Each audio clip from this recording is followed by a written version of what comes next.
I'm really sorry for waiting until now to tell you everything.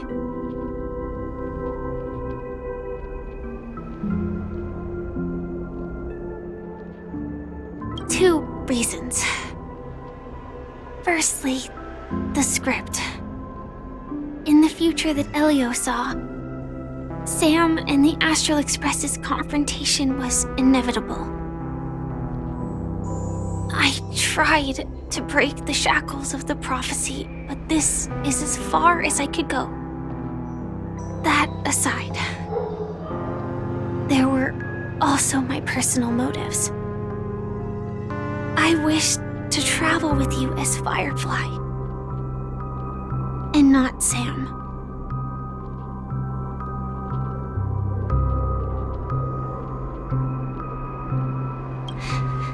Thank you.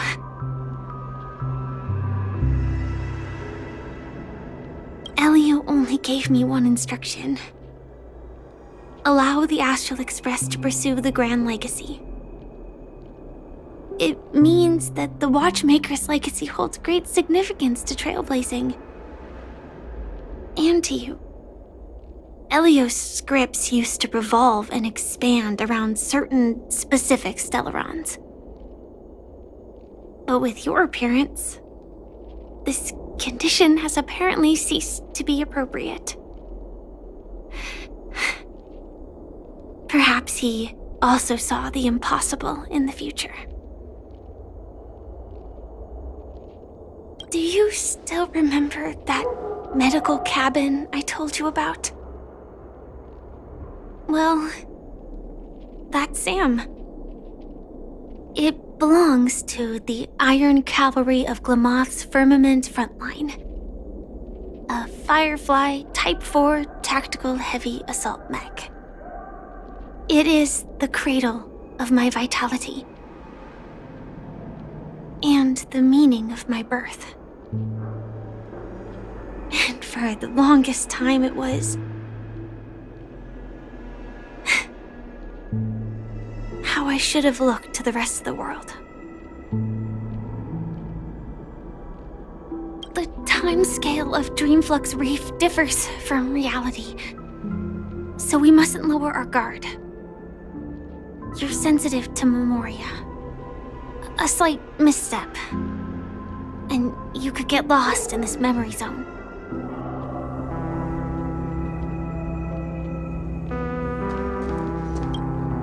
Something on your mind? Let's talk about it.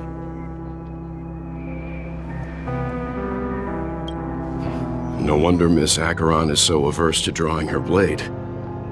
It's hard to imagine such terrifying power could reside in an ordinary sheath. If it weren't for the fact that Aventurine's power originated from the preservation, the entire dreamscape would have been affected. Don't feel burdened by this. Even without that Stellaron inside you, Aventurine would still have found other methods to accomplish his goal. Let's just believe in Miss Acheron. And given her prowess, I don't think we've got anything to worry about. Before we found you, she'd already revealed her Stellaron hunter identity and shared a lot of information. Who would have thought that the Molten Knight's true identity was actually a young girl? For her, this is a secret that she cannot allow others to know. That being the case, I think we can believe she's willing to cooperate. But she didn't reveal all her secrets. I just can't shake the feeling that her situation is different from that of the typical dreamer. And I hope that doesn't lead to any dangerous predicaments. I hope you've regained a little composure. We'll move out when you're ready.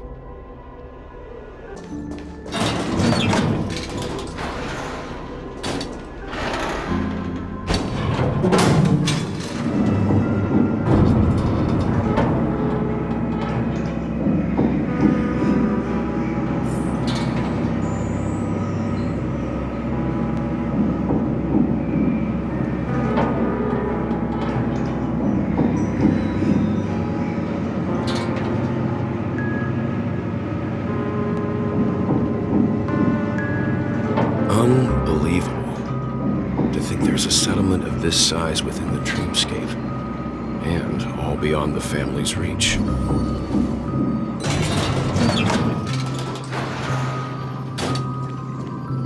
The atmosphere in this fortress is pretty different from that in the beautiful dream. When I first saw it, I was in awe too.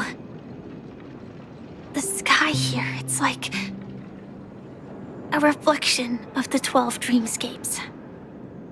What's even more bizarre is that this place is also separated into trade and residential areas.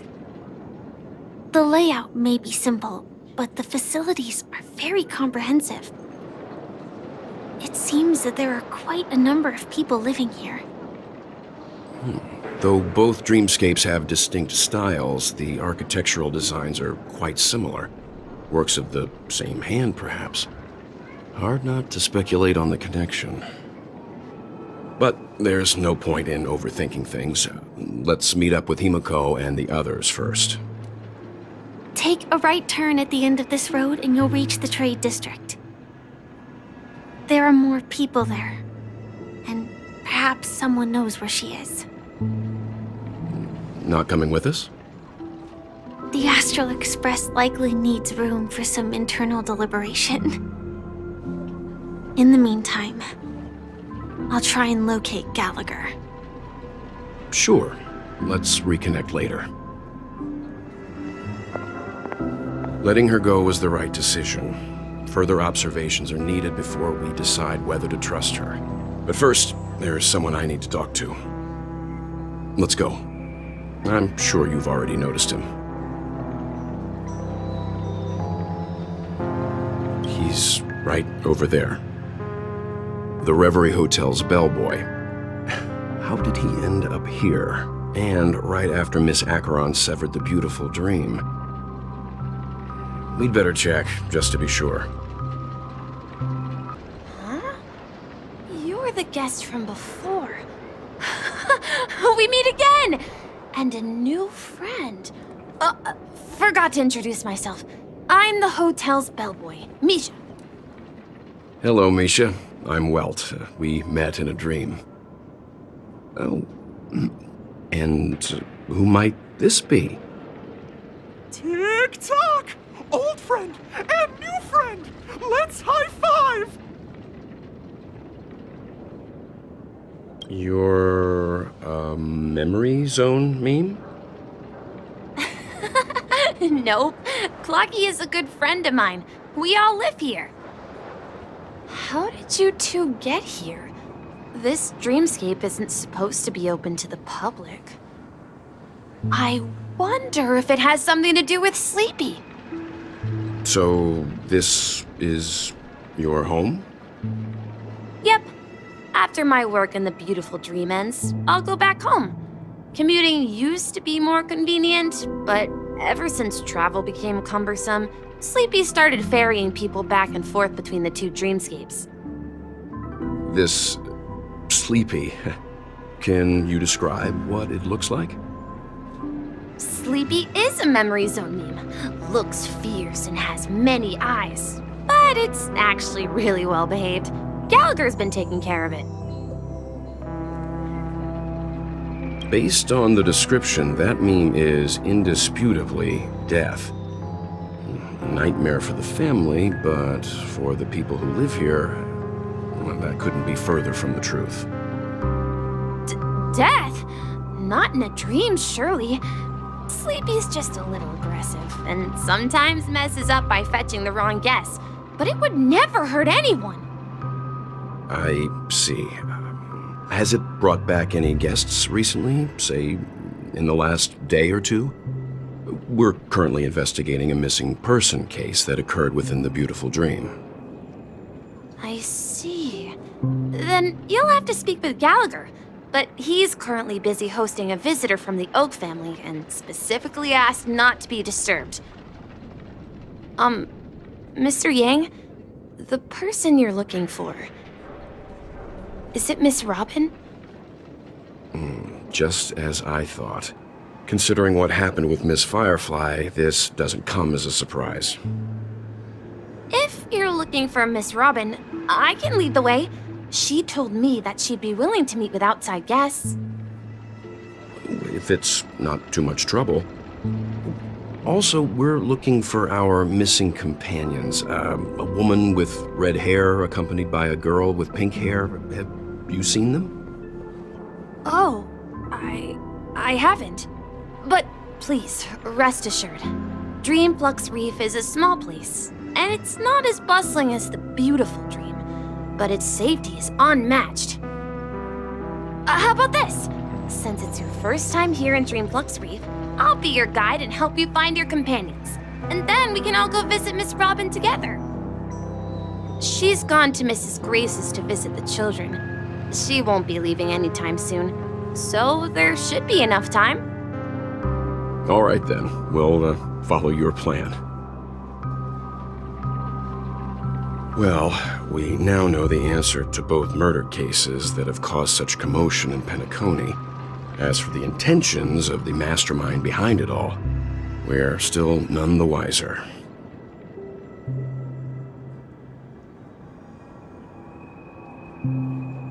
Yes, and I believe their relationship with Gallagher may run deep.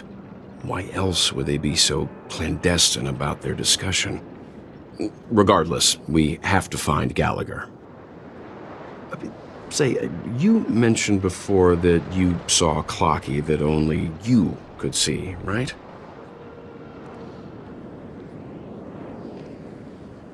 I can't shake off this strange feeling.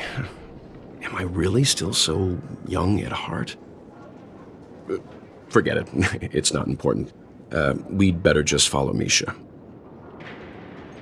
Everyone, look! From here, you can see the most spectacular view of Dreamflux Reef. A black hole? No. An accretion disk formed from consolidated memoria? Was Dreamflux Reef built on such unstable memoria? Oh, so Mr. Yang is also versed in memoria dynamics. I was just trying to figure out how to explain this huge hole to everyone. I bet you guys have a lot in common with Miss Kami. My calculations are finally done. In another 10 system hours, the above dream will swallow the dream below. My hypothesis was correct. This place will cease to exist as the dream devours everything. Who are you all, and why haven't you left yet? This place is about to disappear. I'm Kami, a dreamscape surveyor specializing in memoria dynamics, and this is my life's work that I'm researching. See that huge gaping hole? It was just a narrow rift many years ago, but now it's grown into a giant hole. The surrounding memoria has been flowing towards the other end of the hole at a constant velocity, slowly but surely. But the scary part is, according to my calculations, the flow rate of memoria has recently changed, and it's faster than ever before. It's almost as if something is sucking it in from the other side. By constantly improving upon Madame Rosalina's memoria measurement method, I've finally obtained accurate results. After 10 system hours, the Dreamflux Reef will cease to exist. Just like the melting of glaciers, everything will crumble and disintegrate. The dreams on that side of the void will fuse into one. Please don't worry. This sort of thing has happened many times before. Miss Kami isn't a bad person. She's just a bit lost in her own world. She'll probably realize she's wrong soon enough. You don't say. There was something else that piqued my interest. Who is Madame Rosalina? Oh, do you know her too? Or are you also a fan of memoria dynamics? We're very interested in Madame Rosalina's achievements. Could you tell us a little more about them? Why, of course! She's an excellent scholar of memoria dynamics, and the first person to apply memoria rate measurement methodology on interstellar travelers. Regrettably, due to the presence of the Garden of Recollection, ordinary people don't pay much attention to the nature of Memoria. She departed this world without much fame, leaving only a few thin journals behind. I came to Penacony to learn more about my idol, and went to great lengths to seek out Dreamflux Reef, all because this is her final resting place. Prodigies always meet their demise prematurely. If only Madame Rosalina had more time, she would have discovered a way to reverse the flow of Memoria. I felt it. The source is in the golden hour. There is a certain anomalous presence stirring the currents of the memory zone. I must uncover more concrete proof. I must convince everyone. Does the name Madame Rosalina sound familiar to you? That's right. It seems like she did a great deal of research and calculations in Dreamflux Reef before abruptly passing away. Miss Katie regularly mentions her. I hear Madame Rosalina passed away during the prison war. She could see the Penacony of today. Its people building homes in the memory zone. I bet she'd be really happy. Perhaps. Our destination is the commercial district. That's where the largest crowds gather in Dreamflux Reef. We might be able to find the others there. Ghost! There's a ghost! Don't come near me! Oh my. I'm human and so are you. Can you get a grip? Mr. Yang and Miss Trailblazer, I've been waiting for you. Quickly, come help! I bumped into a member of the family on the way here. He was so scared and I just wanted to calm him down. But... Let me go! Let me go! I've only done good in my life.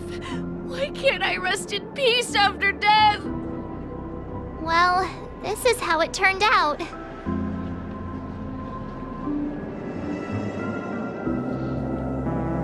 Ha ha, you're a regular comedian. He thinks he's dead. Although, when I first fell in, I also thought the same. Dear guest, this is not the afterlife. This is Dreamflux Reef. That's right. Did you hear that? Repeat after me. Dreamflux Reef. You're talking to someone invisible. If I'm not dead, what am I? I shouldn't have pushed my luck and tried sleeping in my dream. Curiosity kills the Papeshi. Stop asking! You'll alert the monsters! All the dead are right here. All of them! You're not talking about the memory zone meme, are you? Don't say that name! It's all your fault. They're coming!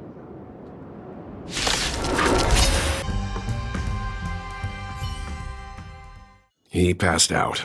His intense negative emotions attracted the nearby memory zone memes. I see.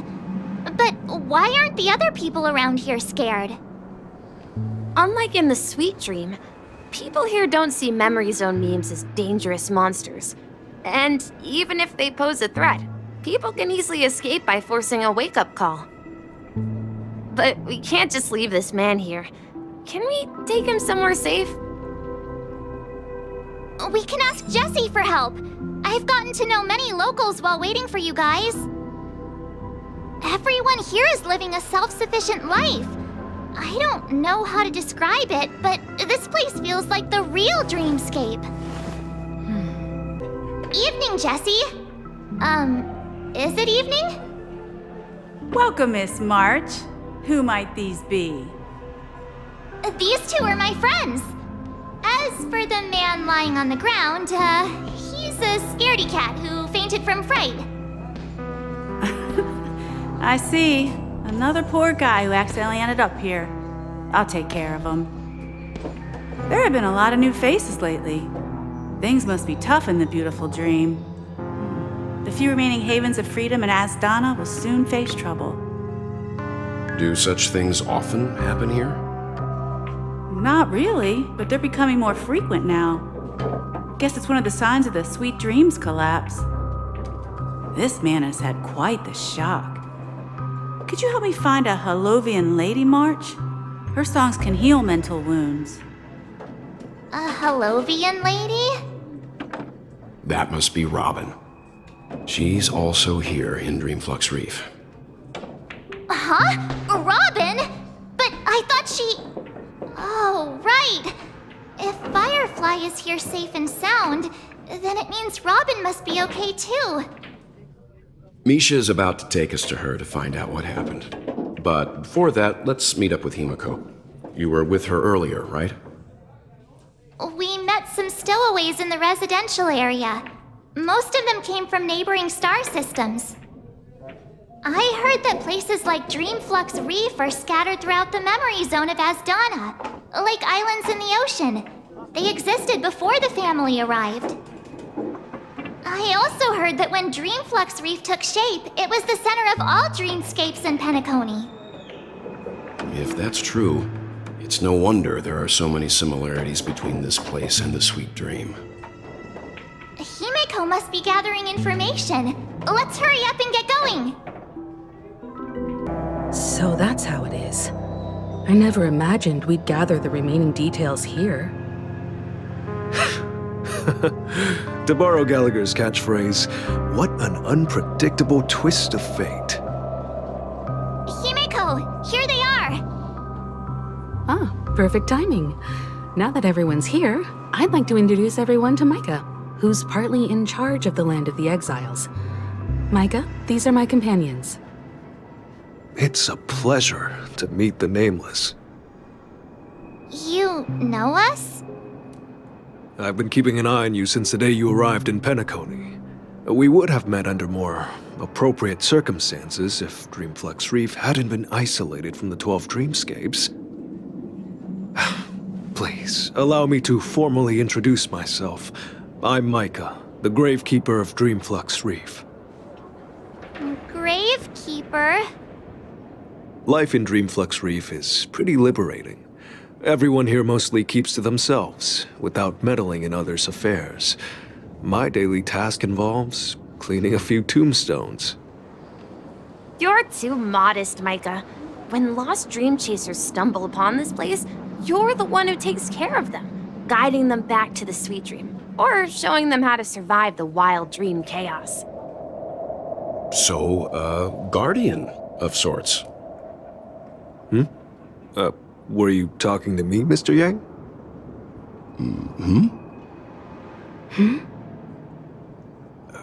On that note, Mr. Mika, which tombstones are you referring to? We didn't come across any graveyard when we arrived. They're actually just symbolic stones. But since you're curious, Mr. Yang, I'll take you there. I have a feeling you might find something of interest there. But before that, you have an important guest joining you. An important guest? Who could it be? This way, please. The roads here in Dreamflux Reef are a bit run down, so watch your step. There she is. It really is her! Miss Robin!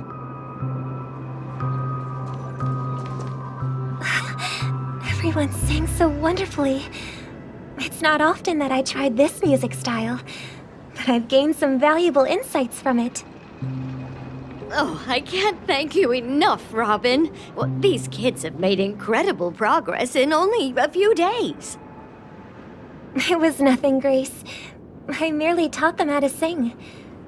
It was you who brought hope into their lives. Life must be quite difficult for them in reality, I imagine. That's right. Whenever it's time to say goodbye to these kids, they're reluctant to leave. But I've explored every corner of Dreamflux Reef, talked to everyone I met, and they all told me the same thing. This shattered dream is not worth clinging to. It seems you truly are a child of the Harmony. Emma and Andy are orphans I took under my wing. Carol there, with her blind eyes, used to work at a nutrition center in the outer ring of Penacony. And as for Gary, he's been living with autism since he was a child. They're not old enough to enter the sweet dream managed by the family. If we compare people to birds, these kids are like fledglings with impaired wings. But in this dream, well, they can fly freely. Even if they stumble along the way, well, they're still relying on their own strength. And me, an old lady with no legs. Well, without this dream, I couldn't even walk toward them. I'm glad that you found a new life here in Penacony. It's just... Don't worry, Robin.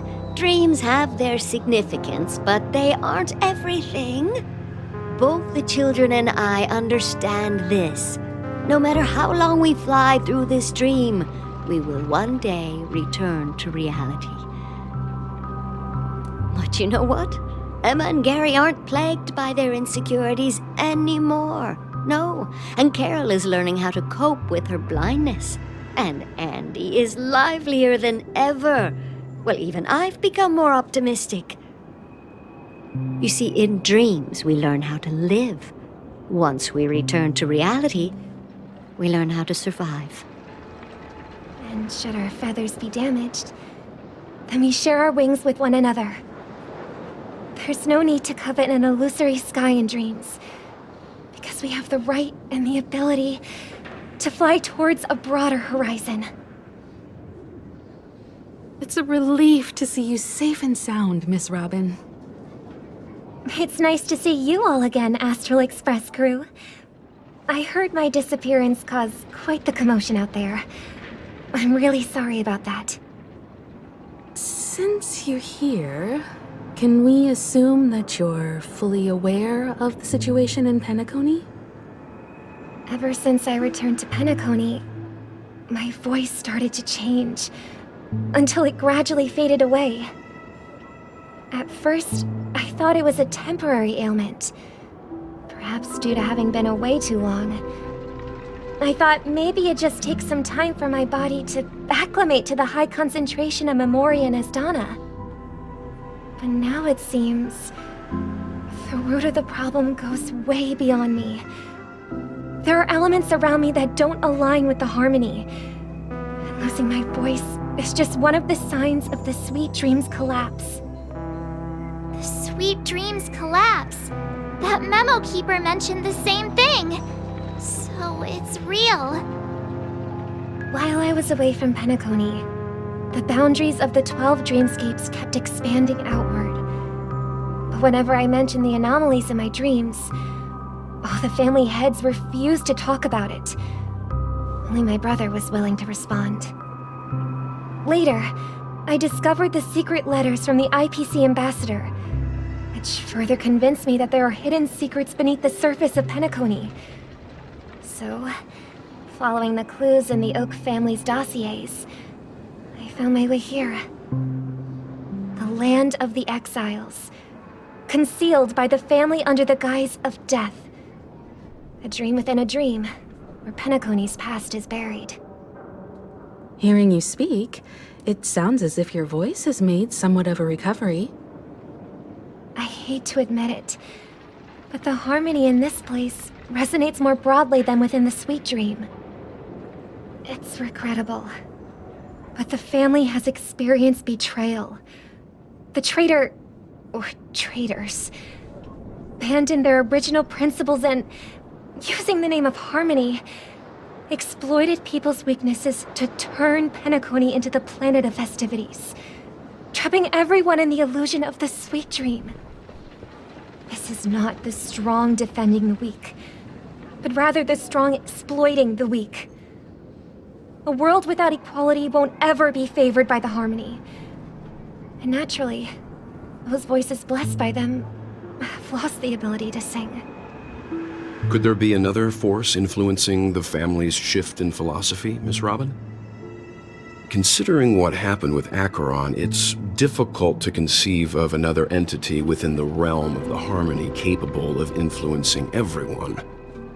Unless a power surpassing that of an emanator is involved. I'd heard about what happened to the Xianzhou Alliance. But as far as I'm aware, the family hasn't faced any such external interventions. Who knows? Perhaps I've just been away too long and missed something.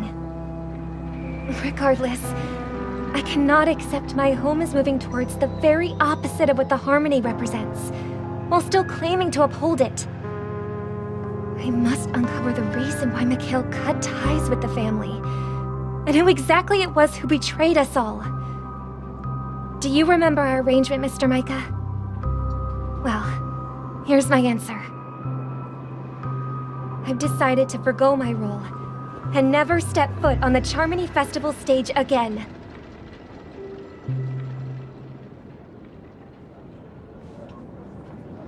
Look here, brother. A little bird. Looks like a fledgling Charmony dove. But Charmony doves don't live here. So how did this little bird get here? Maybe its parents abandoned it? It looks weak and frail. Why don't we find something soft and make a nest for it? This place is too dangerous for a fledgling. Let's take it with us. We can put it on the wooden shelf in front of your window. Okay. A bird like that must have a beautiful singing voice. But where will it live? I'll ask the family head to build a cage for it. A cage? But then it won't have the freedom to fly, right? Let's see. What is it that has captured the attention of the two best interpreters of the Great One? To the point that they've forgotten how to enjoy their dessert. Oh, poor little thing. Doesn't look like it's doing well. Do you want to rescue it? I do. But I don't want to lock it up in a cage. Why? Even if it's small and not fully feathered and can't sing, it didn't come into this world just to be locked up in a cage. Birds, they should be flying free in the sky. That's quite the romantic idea. And what about you, a young scholar? Do you agree with your sister? I think she's right. But if we leave it out in the wild, it won't survive for more than a few days at best. Ah, I see. It seems our little scholar is still a bit unsure. Well, let me tell you youngsters a story. As you probably know, Charmony doves can fly through the air. When they fly really high, the friction caused by the flapping of their feathers against the atmosphere creates amazing lights, so that they look like shooting stars. We've seen this spectacle so many times that we think it's just something they can naturally do. But that's not the truth. Their radiant display is the result of countless struggles against nature over generations. Their ancestors were too weak to survive on the ground, so to escape predators, they started seeking new opportunities in the air. After countless attempts by many generations, one of them finally figured out how to fly. It soared into the sky and never looked back at the ground again. So, You mean... birds aren't born to fly, but they find a way to do it through their determination, right? Well, that's an idealistic way of putting it. So, what are your thoughts, Sunday? I think people believe birds are meant to fly because they've never seen those birds crashing to their death. That's an interesting perspective. So, have you decided what to do with the bird now? For now, I'll keep it in a cage until it can take care of itself because I want it to live, no matter what. Well said, kids. It seems each of you has found your own answer. Your insights are truly remarkable. And I hope they come true in their own way. We will take good care of it, won't we, brother? Yeah, but Mr. Gopherwood, there's one thing I don't quite understand. And what might that be, my son? What if this little Charmony dove never learns to fly in the end? I mean, if there are fledglings in this world that can never fly throughout their lives, should we let them go back to the sky, only to see them crash to the ground and die? Talking in your sleep, Birdie? Time to wake up.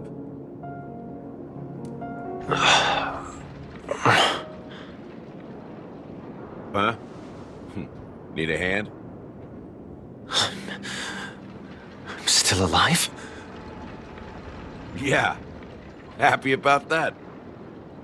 Where is Robin? Tell me. Now. I knew that was going to be the first thing you'd ask. Don't worry, your sister is here, safe and sound. She's probably walking around the streets now. If I were you, I'd be more worried about myself. After all, right in front of you is the guy who just stabbed you in the chest with a dagger. If you wanted to kill me, you wouldn't give me the chance to speak. Just tell me your demands, lackey of the Watchmaker. So, you figured out who I am, huh? No wonder you had the guts to go against the Dream Master and the Four Families. Looks like I made the right choice. Choice? You are aware of my plan and see through my act. Time is running out, so let's drop the charades. I'm suggesting we cooperate. Cooperate? What makes you think I'd cooperate with you? The fact that the famous Robin has chosen my side. Plus, some clues about a traitor and a bright future for Penacony. Any of that catch your interest? I find it hard to believe a man who's full of deception. Fine. You don't have to trust me.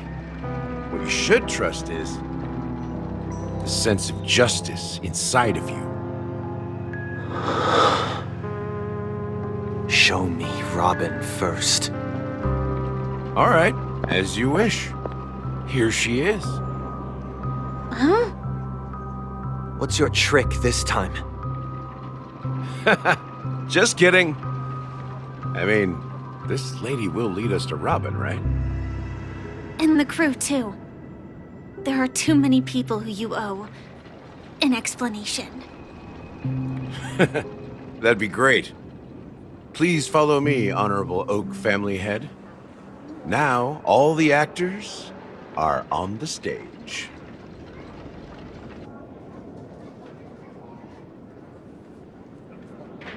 This is the monument I mentioned earlier. The names inscribed on it should be familiar to all of you. Rosalina and Tiernan. When Penacony was known as a frontier prison, It was the Trailblazers who connected it with the stars. They were the heroes who saved Astana, and their names deserve to be immortalized. Not just on this small stone tablet, but in the annals of history for all of time. However, today, the planet of festivities is nothing but sweet dreams. That heavy piece of history is all a distant memory. Just like that prison. If their names are inscribed here, then that means... According to Micah, they died long ago. Rosalina was killed during the War of Independence. She ventured alone into the heart of the star system to investigate the flow of Memoria, but she never returned. Tiernan was a skilled gunslinger, strong and reliable. He led the people through countless battles, but he didn't live long enough to witness the arrival of true peace. In the decade following the war, Penacony faced challenges internal and external. To protect Astana, Tiernan took up the way of the Trailblaze and led the Lampmoth family to explore beyond the system, only to be surrounded and wiped out by the Swarm. Though I had expected as much, the tales of these heroes truly are sorrowful. True to the title of Trailblazer, they spent their lives venturing into the unknown. But what about this tablet? There are no names carved on it. When Dreamflux Reef was created, its owner was still alive. However, he insisted on erecting a monument for himself, saying that it will happen someday. Here we meet again. Everyone from the Astral Express.